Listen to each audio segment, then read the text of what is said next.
पालघर जिल्ह्यात गेल्या अनेक दिवसांपासून सुरू असलेल्या मुसळधार पावसामुळे संपूर्ण जिल्हा हिरवाईने नटला असून नद्या, नाले, ओढे आणि धबधबे दुथडी भरून वाहत आहेत. पावसामुळे निसर्गाचे मनमोहक रूप पाहण्यासाठी नागरिकांची गर्दी होत असली तरी अनेक ठिकाणी धोकादायक परिस्थितीही निर्माण झाली आहे.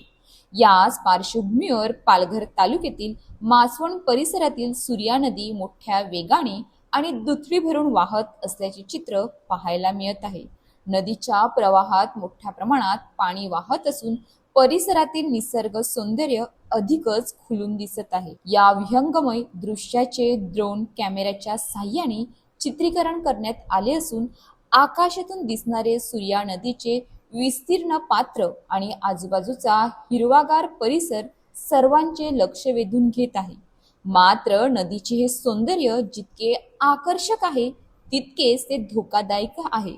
नदीच्या पाण्याचा वेग प्रचंड असल्याने नागरिकांनी, विशिष्ट पर्यटकांनी नदी काठावर जाणे किंवा सेल्फी आणि व्हिडिओच्या मोहापायी जीव धोक्यात घालणे टाळावे असे आवाहन प्रशासनाकडून वेळोवेळी करण्यात येत आहे.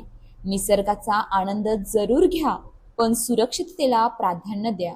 दुथडी भरून वाहणाऱ्या नद्या, धबधबे आणि पूरग्रस्त भागांपासून सुरक्षित अंतर ठेवा. एका क्षणाचा निष्काळजीपणा आयुष्यभराची हानी ठरू शकतो. अशाच ताज्या बातम्यांसाठी आमच्या न्यूज पोलीस रिपोर्टर चॅनलला लगेच सबस्क्राईब करा आणि बेल आयकॉन दाबायला विसरू नका.